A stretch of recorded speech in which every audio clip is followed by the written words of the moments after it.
Fala pessoal, professor Marco Ferrari na área mais uma vez. Agora a gente vai falar sobre as teorias de processo. Teorias de processo relacionadas à motivação são teorias que aparecem com menos frequência. Não que não aparecem, mas aparecem com menos frequência e a gente vai estudar alguma delas em 2 vídeos. No primeiro vídeo a gente vai falar sobre a teoria da equidade de um sujeito chamado Adams e a teoria da expectância ou expectativa de um sujeito chamado Vroom. Começando com a teoria da equidade. A teoria da equidade vai dizer que a motivação de um indivíduo depende do equilíbrio que ele enxerga perante o desempenho que ele entrega para a organização e a compensação que ele recebe deste desempenho em relação às outras pessoas. Por que isso, pessoal? Porque em relação às outras pessoas? Porque eu só vou ter uma percepção de um desempenho e compensação justo ou injusto se isso for ruim para mim e bom para as outras pessoas. Vou explicar, calma lá. Seguinte, professor Marco Ferrari vem dar aula em determinado curso. Eu dou aula só de vez em quando pode eu falto, eu sou um cara bem relapso e vagabundo.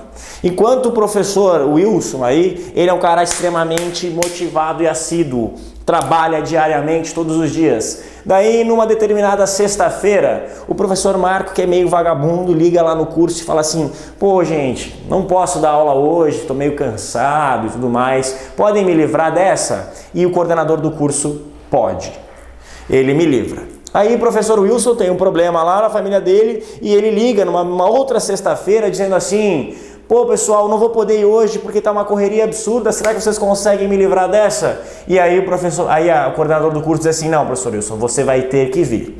Você percebe que existe uma relação de desigualdade entre o que eu entrego para a organização e o que a organização me compensa em relação ao que o Wilson entrega e o que a organização recompensa ele. Para o Wilson aqui existe uma relação injusta, porque eu fui agraciado com a possibilidade da falta, enquanto ele não pôde vir. Ele não pôde faltar nesse caso. Agora, se ele não pudesse faltar, nem eu pudesse faltar, aqui haveria uma relação justa.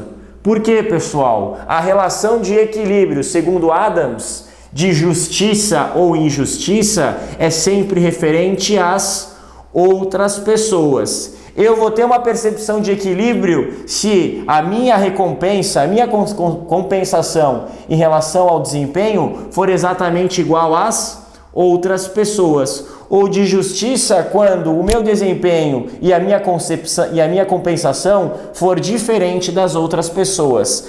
Se está todo mundo se ferrando, com o perdão da palavra, a relação é de justiça. Porque está todo mundo se ferrando. Agora, se tem alguns se ferrando e outros que não estão se ferrando e ambos entregam o mesmo desempenho, aí existe uma relação de injustiça.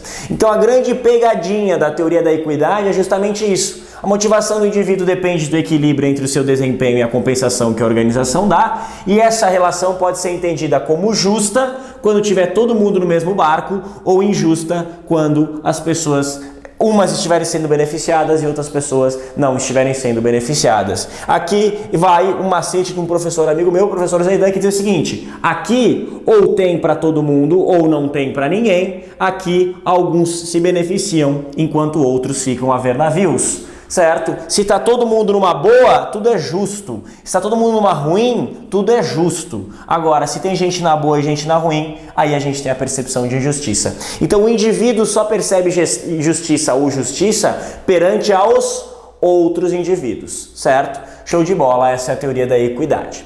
Depois a gente vai para a teoria da expectância ou da expectativa de um indivíduo chamado Vroom, Victor Vroom. Ele diria o seguinte: ele diria que a motivação pode ser compreendida com uma expressão matemática, que motivação seria igual a valência vezes expectativa vezes instrumentalidade. Valência, pessoal, pode ser entendida como o grau de valorização que o indivíduo dá para aquela atividade ou aquele alcance, aquela meta. Expectativa é a probabilidade que o indivíduo enxerga de alcançar aquela meta, e instrumentalidade é a possibilidade que a organização dá para ele atingir aquela meta. Vamos lá para o exemplo. Você está estudando aí para ser auditor. Aí você vê, enxerga uma valência muito grande. Você dá muito valor caso você passe, né? Você realmente valoriza a carreira de auditor, então você tem uma valência muito grande. A sua expectativa, ou seja, você já está estudando há algum tempo, você já foi bem em algumas provas, então você enxerga a probabilidade de ser aprovado como algo realmente possível. E você trabalha numa organização que você trabalha somente 6 horas por dia, o que significa que você tem aí outras 4 horas, outras 6 horas do seu dia para poder estudar. Então a organização lhe dá essa possibilidade, Então é justamente isso que você consegue compreender dentro. No caso, você é um indivíduo motivado.